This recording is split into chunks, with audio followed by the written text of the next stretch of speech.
विघ्नहर्ता गणपति बप्पा सबके दुख हरते हैं और इन दिनों हर ओर गणपति बप्पा मोरिया के जयकारों की गूंज सुनाई दी।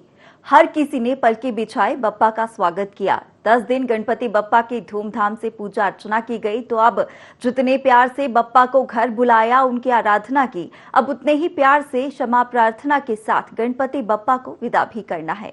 इन सभी बातों को लेकर कुछ लोगों में असमंजस है कि गणपति बप्पा की विदाई कैसे करें, गणपति विसर्जन को लेकर पूजा विधि क्या होगी। ये बताने के लिए हमारे साथ स्टूडियो में पंडित रामकिशोर वैदिक जी मौजूद है। बहुत स्वागत है पंडित जी आपका हमारे इस खास कार्यक्रम में। तो सबसे पहले पंडित जी ये जानेंगे कि 10 दिन गणपति बप्पा हमारे साथ रहे और अब उन्हें विदा करने का समय आ गया है, और इसके साथ ही ये भी जानना चाहूंगी कि बप्पा के विसर्जन के लिए क्या क्या सामग्रियां चाहिए, तो क्या सामग्रियों की जरूरत पड़ेगी, इसके बारे में बताएं। वक्रतुंड महाकाय सूर्यकोटि समप्रभा निर्विघ्नं कुरु मे देवो सर्वकार्येषु सर्वदा। बहुत अच्छा प्रश्न आपने किया है। भगवान गणपति जी के विसर्जन का समय अब आ गया है और हम लोग सब जिस उत्साह से गणपति जी को लाने के लिए तैयार थे, अब वैसे ही गणेश जी को विसर्जन करने के लिए सब तैयार है। और मन में यही भावना है कि प्रभु अब तुम जा रहे हो लेकिन अगले बरस जल्दी आ। यह भावना के साथ ही विसर्जन की तैयारियों में सारे भक्त लगे हुए हैं। आपको विसर्जन के समय क्या करना चाहिए, विधि विधान क्या होना चाहिए, क्या समय होना चाहिए। सबसे पहले तो आप ये जानिए कि समय, विसर्जन का समय यह रहेगा, सुबह आप प्रातःकालीन अगर करना चाहते हैं तो प्रातःकालीन 7:46 से लेकर 9 बजे तक। फिर अगर इस समय ना कर पाए तो आप 9 से लेकर 10:30 तक, 10:41 तक, और फिर 12:20 से लेकर 2 बजे के बीच में। और संधि काल में अगर शाम काल में करना है तो 5 बजे से लेकर 6:30 बजे तक। ये तो विसर्जन का समय है। अब आपको विसर्जन करना कैसे है, क्या करना है कि भगवान हमसे पूरी कृपा, उनका आशीर्वाद, उनकी कृपा हम पर बनी रहे, भगवान हमको आशीर्वाद दें, ऐसी आराधना करके हमको गणेश जी को विसर्जन करना है। आप जो नित्य पूजन करते थे, आप अगर घरों में पूजन कर रहे हैं, अगर आपने नवग्रह नहीं बनाए हैं, केवल गणेश जी और कलश रखे हैं, तो आपको फिर केवल आरती करके ही आप विसर्जन कर देंगे, तब भी आपकी कार्य पूर्ण होगा। और जिन लोगों ने नवग्रह बना के रखे हैं अथवा आपने घर में भले कलश और गणेश जी रखे हैं, तो कुछ आहुति जरूर भगवान गणपति जी के नाम के दे। आपको कोई मंत्र नहीं आता तो ओम गम गणपते नमः यह कहकर विघ्नराज की आहुतियाँ दे, और ओम दुम दुर्गाई नमः ऐसे कह के गणेश जी और दुर्गा जी की आहुति दे।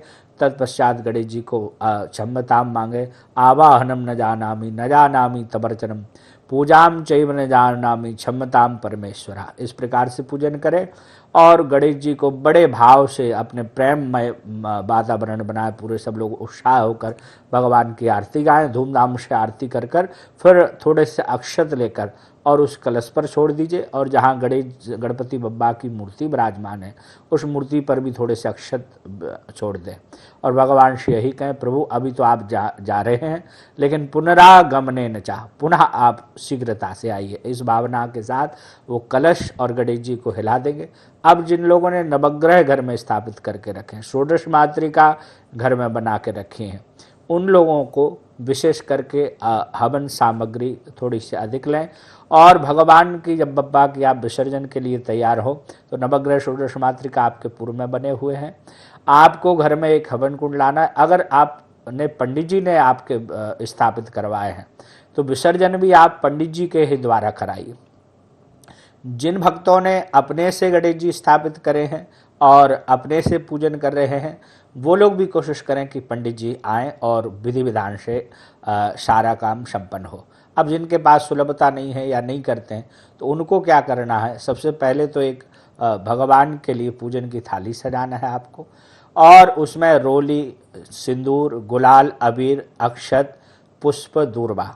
भगवान गणेश जी को शमी पत्र भी बहुत प्रिय है तो उसमें शमी का पत्ता भी आप रख लें। और भगवान के लिए पंचामृत बनाए। पंचामृत 5 चीज़ों से बनता है, दूध, दही, घी, शहद, शक्कर। इन 5 चीज़ों से पंचामृत बनाए। उसमें भूल कर भी तुलसी पत्ता ना डालें। कुछ लोग क्या करते हैं, कुछ थोड़ी सी ही गलती करते हैं, कई बार पंचामृत बनाते हैं, वो समझते हैं कि सत्यनारायण भगवान नारायण को पंचामृत में तुलसी डलती है, तो गणेश जी के पंचामृत में भी कई भक्त लोग जो है तुलसी डाल देते हैं। आप लोगों से विशेष निवेदन है, केवल 5 ही चीज़ बनाएं, उसमें तुलसी का पत्ता ना डालें और दूध, दही, घी, शहद, शक्कर इसका मिश्रण बना के पंचामृत बना लें। आपको जो भोग, वैसे गणेश जी को मोदक बहुत प्रिय है, भगवान को लड्डू बहुत प्रिय है। और एक और चीज़ हम बताएं, गजाननम भूत गणादि सेवितम कपीत जम्बू फलचार भक्षणम। भगवान को क्या और प्रिय है? कपीत मतलब होता है कैथा। आप लोगों ने बचपन में कबीट खाया होगा, स्कूलों में जाते हुए बड़ा बड़ा जो कबीट होता था, वो गणेश जी को जितना लड्डू प्रिय है उतना ही भगवान गणेश जी को कबीट भी प्रिय है। कबीट मतलब कैथ। और भगवान को जामुन भी उतना ही प्रिय है। अब जामुन का तो समय चल नहीं रहा है, लेकिन कैथा तो आपको प्राप्त हो ही सकता है। तो आप जो मोदक चढ़ा रहे हैं, मोदक और लड्डू के साथ साथ आप भगवान गणपति जी को कबीट भी पूजन सामग्री में अर्पण रखें। और फिर जब आप पूजन करें तो कैसे आपको पूजन करना है वह मैं आपको क्रम बता रहा हूँ। सबसे पहले गणपति जी को 4 बार जल अर्पण करें, फिर एक बार पंचामृत स्नान करावें और पंचामृत के बाद पुनः शुद्ध जल। आपको कोई मंत्र नहीं आता, ओम गम गणपते नमः बोलते हुए यह सारी पूजन आप संपन्न करिए। फिर शुद्ध जल आपको अर्पण करना है, फिर वस्त्र अर्पण करें। वस्त्र के बाद भगवान गणपति जी को यज्ञोपवीत, यज्ञोपवीत माने जनेऊ, भगवान गणेश जी को आप यज्ञोपवीतम परमम पवित्रम प्रजापति सहजम पुरुषात आयुष्मग्रम प्रतिमुन शुभ्रम यज्ञोपवीतम बलमस्तु तेजा, जनेऊ अर्पण कर दें। फिर चंदन, अष्टगंध चंदन, कुमकुम अर्पण करें। इसके बाद अक्षत और पुष्प माला, माला में अगर मदार के, अकहुए के फूल की माला हो, दूर्वा लगी हुई माला हो, तो यह गणेश जी को बहुत विशेष प्रिय है। और यह पुष्पमाला आप अर्पण करें। पुष्पमाला के बाद भगवान को दूर्वा अर्पण करें। दूर्वा अर्पण के बाद भगवान को सिंदूर बहुत प्रिय है। जो हनुमान जी को जो सिंदूर चढ़ता है वही सिंदूर गणपति जी को भी चढ़ता है। सिंदूर अर्पण करें। फिर गुलाल अबीर, इत्र, सुगंध इत्र, धूप दीप दिखावें। हाथ धो के भगवान को नैवेद्य लगाएं और नैवेद्य लगाने के बाद जल घुमाएं। फिर फल, ऋतुफल, जो भी आपके पास फल उपलब्ध हो, ऋतुफल अर्पण करें। भगवान गणेश जी को फल का अर्पण करने के बाद एक पान बनावें, सफल तांबुलानी, लौंग इलायची का बनाएं या बाजार से ले आएं, घर में बना लें, नहीं आप ला सकते हैं तो भगवान को सफल तांबुलानी में पान अर्पण करें। और पुंगी फल अर्पण करने के बाद फिर कुछ भी जो आपकी श्रद्धा हो वह दक्षिणा गणपति जी को अर्पण करें। फिर इसके बाद विशेष अर्घ दिया जाता है।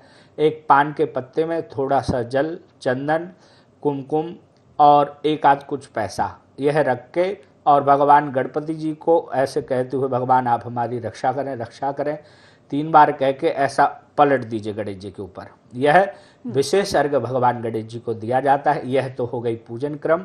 और फिर गणेश जी से क्षमा याचना मांग लें कि भगवान हमने आपको जो भी अर्पण किया है, विघ्नेश्वराय वरदाय सुरप्रियाय लंबोदराय सकलाय जगद्दिताय, इस प्रकार से भगवान गणेश जी से प्रार्थना करें। माँ अम्बा से प्रार्थना करें, कलश नवग्रह षोडश मातृका से प्रार्थना करें। और प्रार्थना करने के बाद अब जो है आपको हवन प्रारंभ करना है। हवन में कोशिश ये करें कि आप पूर्व से ही देख लें कि उसमें कोई कीड़ा आदि तो नहीं है। फिर हवन आप प्रारंभ करें। सर्वप्रथम गणेश जी की आहुति, फिर कलश की आहुति, फिर षोडश मातृका की आहुति, नवग्रह की आहुति। और गणेश जी के अगर ज़्यादा लोग बैठे हैं या आपको आराधना करना है तो गणेश जी के 108 नाम की आहुति दीजिए। इसके बाद पूर्णाहुति करें। फिर वही जो मैंने आपको पूर्व में बताया कि सर्वप्रथम अक्षत लेकर गणेश जी के ऊपर, फिर कलश के ऊपर, फिर नवग्रह, फिर षोडश मातृका, और ऐसे विसर्जन का भाव लाके कि भगवान गणेश जी हमने जो जो आपको अर्पण किया, आपकी आराधना करी, 10 दिन तक आपकी आराधना करी, अगर इस 10 दिनों में कोई गलती हुई हो, कोई त्रुटि हुई हो तो आप क्षमताम क्षमताम क्षमा करें और अगले वर्ष तू जल्दी आ। इस प्रकार से हर भक्तों को घर पर गणेश जी का विसर्जन का कार्य करना चाहिए। बिल्कुल पंडित जी, पूरी प्रक्रिया आपने बता दी और काफी ज्यादा हमारे दर्शकों को ये लाभ भी पहुंचाएगी। और लेकिन मैं जानना चाहूंगी, क्योंकि दर्शक हैं, क्रमबद्ध तरीके से और जिस तरीके से सामग्रियां जो एकत्रित करें, क्या क्या सामग्रियां पूजा करने के लिए, पूरे विधि विधान के लिए जरूरी पड़ेंगी, क्रमबद्ध तरीके से वो बताएं ताकि जो दर्शक हैं वो एक एक कर सुनकर जो सामग्रियां हैं वो एकत्रित कर पूजा के लिए विधि विधान के साथ बैठ सके। पूजा के लिए जो सामग्री चाहिए वो आप क्रम से इस प्रकार से लिखें। सबसे पहले आपके पास कुमकुम होना चाहिए। कुमकुम मतलब रोली। रोली के बाद फिर आपके पास पूजन की थाली में अक्षत आप बाजार से ले आएँ, फिर पुष्प, फूल माला आदि, और भगवान गणपति जी के लिए दूर्वा बहुत प्रिय है तो दूर्वा, फिर सिंदूर, सिंदूर के बाद गुलाल अबीर, गुलाल अबीर के बाद इत्र, इत्र की डिब्बी आती है, इत्र आप ले आएँ बाजार से, और धूप बत्ती और दीपक, दीपक तो गणेश जी के यहाँ जलता ही है तो धूप बत्ती का पैकेट आप जरूर लेके आएँ बाजार से। इसके बाद आगे के क्रम में आपको मिष्ठान लाना है, 5 प्रकार के फल गणेश जी को अर्पण करना है, और अगर उसमें कबीट मिल जाए, इसको हम कहता भी हमने आपको बताया, अगर कहता मिल जाए तो बहुत विशेष प्रिय गणेश जी को होता है, वह गणेश जी को अर्पण के लिए आप बाजार से ले आएँ। इसके बाद आपको हवन सामग्री लाना है, आपको नवग्रह लकड़ी, 9 प्रकार की लकड़ियाँ होती हैं, समिधा होती है, वह नवग्रह की लकड़ी ले आएँ हवन करने के लिए। और हवन सामग्री, कपूर घर में हो या नहीं है तो बाजार से आप खरीद के ले आएँ, कपूर बहुत आवश्यक है, हर कार्य में आरती करेंगे तब भी चाहिए, हवन प्रज्वलित जब अग्नि करेंगे तब भी आपको कपूर चाहिए। तो ये विशेष विशेष सामग्रियां हैं। इसमें गंगा जल जरूर रखें, अगर गंगा जल घर में है तो घर से ले लीजिए और नहीं है तो आप बाजार से खरीद लीजिए। यह गंगा जल का क्रम हर पूरे घर में छिड़कने के लिए, भगवान का जो कलश है उसमें डालने के लिए आपको बार बार आवश्यकता पड़ेगा। तो इस प्रकार से यह वस्तुएं हैं जिससे आप ये सामग्री अगर आप ले आएंगे तो साविधि आपका गणपति का पूजन संपन्न हो जाएगा। बिल्कुल, तो प्रक्रिया आपको पहले ही बता चुके हैं और इसके साथ ही क्या क्या आपको पूजा के लिए सामग्रियां लानी है वो भी आपको बता दी गई है। पंडित जी, अब चाहूंगे कि सामग्रियां भी हमारे पास आ गई हैं, लेकिन अब पूजा विधि, तो इसके लिए पहले क्या करना है, क्या क्या तैयारियां करनी होंगी, क्योंकि थाल सजवानी है और पूजा करनी है, उसके बाद गणेश जी को हिलाना है, ये सारी विधि जो होती है मैं चाहूंगी ये भी आप दर्शकों को बताइए। सबसे पहले आपको क्या करना है, सभी भक्तों को जो दर्शक सुन रहे हैं, सबसे पहले आप एक पूजन की थाली सजा लीजिए, जिस पूजन की थाली में आप रोली, चावल, फूल, गुलाल, अबीर, सिंदूर और इत्र और अक्षत, यह एक थाली में रख लीजिए। एक थाली आप पास में रखिए जिसमें आप दूर्वा और पुष्प, फल आदि जो है, ऋतुफल आदि, पंचामृत जो मैंने आपको बताया वह पंचामृत रख लीजिए। एक श्रीफल भी साथ में रखिएगा, और यह सब सामग्री रखकर फिर आपको गणपति जी के विसर्जन की तैयारी करना है। सबसे पहले तो जो हमने पूजा का क्रम आपको बताया वह आप भगवान का पूजा का क्रम करिए। फिर विसर्जन करने के लिए गणेश जी से, जैसे हमने आपको बताया कि भगवान से कहें कि हे गणराज, हे रिद्धि सिद्धि के दाता, हे विघ्न विनाशक, हे शुभ लाभ के पिता।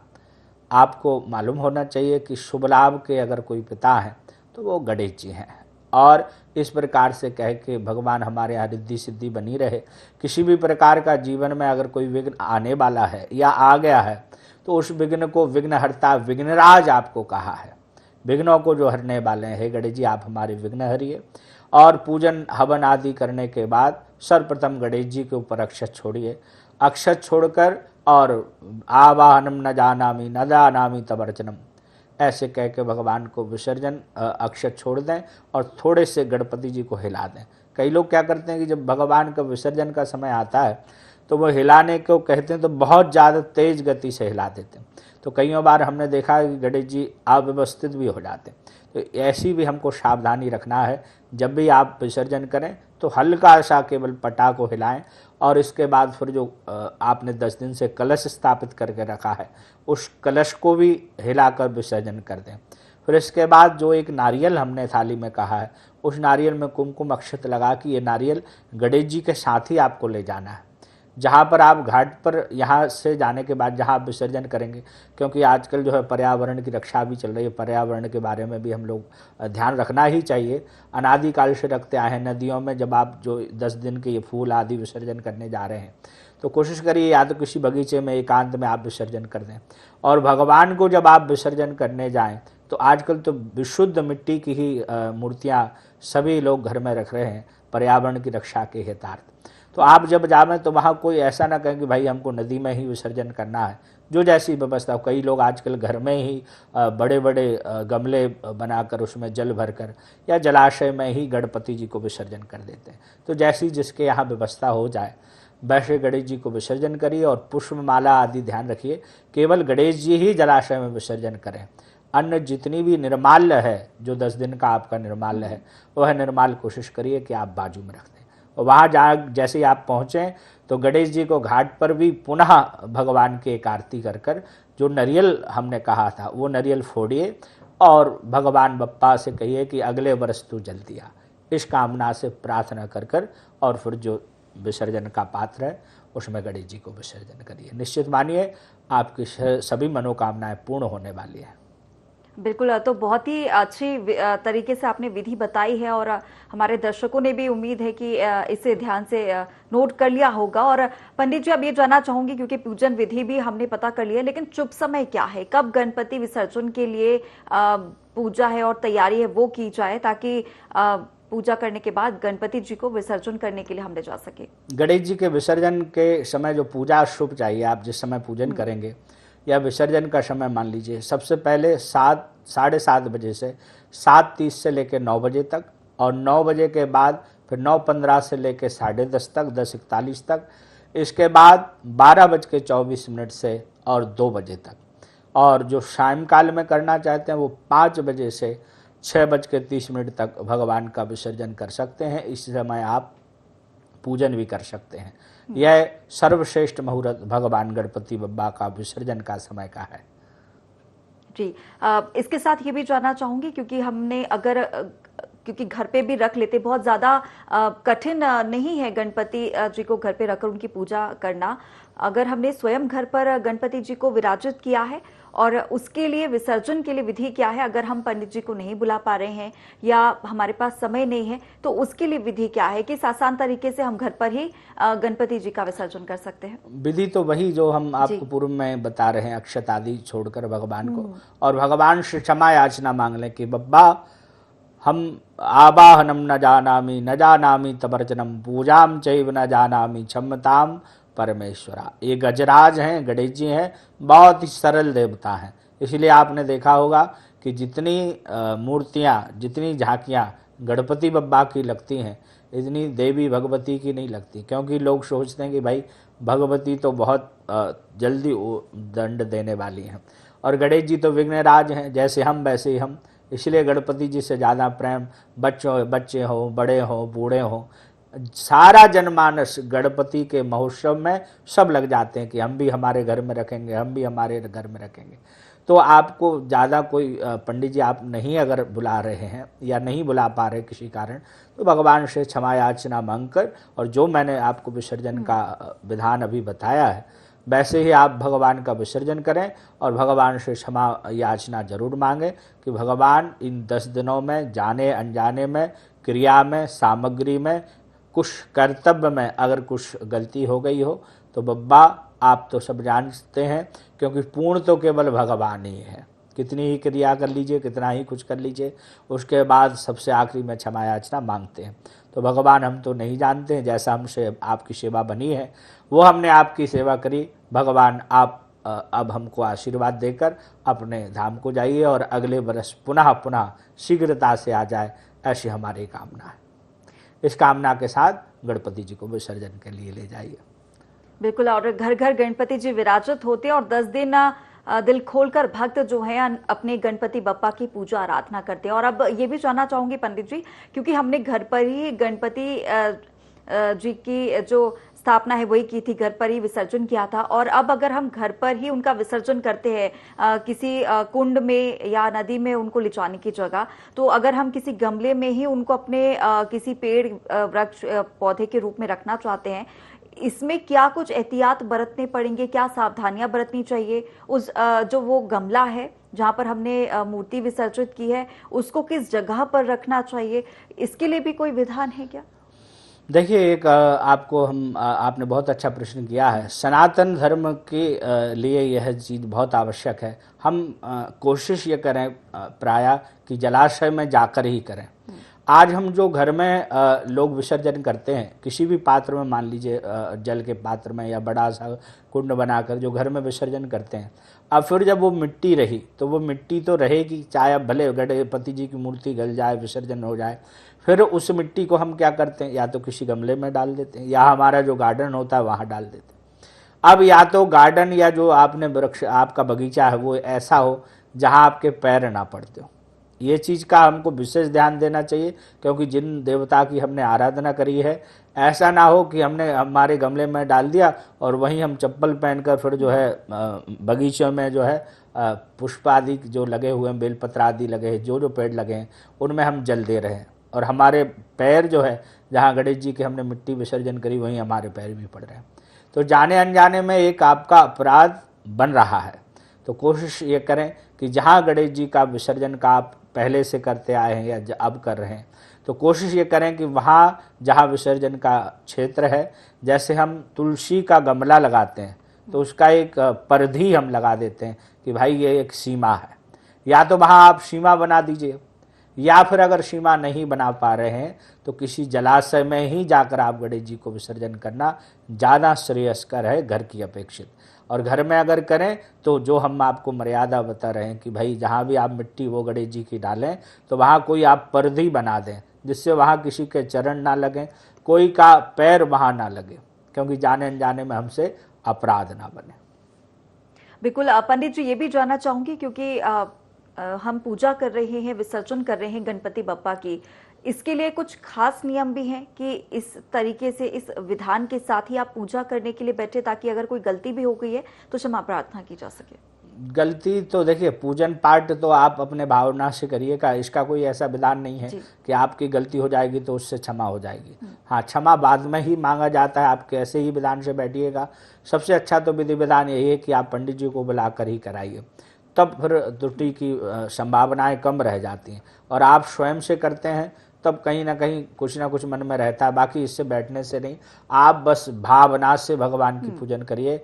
भाव का भूखा हूँ मैं, भाव ही एक सार है, भाव से मुझको जो भजले भव से बेड़ा पार है। आप अपने मन में ये लाइए ही नहीं कि हमसे त्रुटि होगी, जो होना है भगवान, आप बड़ी सावधानी से भगवान का पूजन करिए।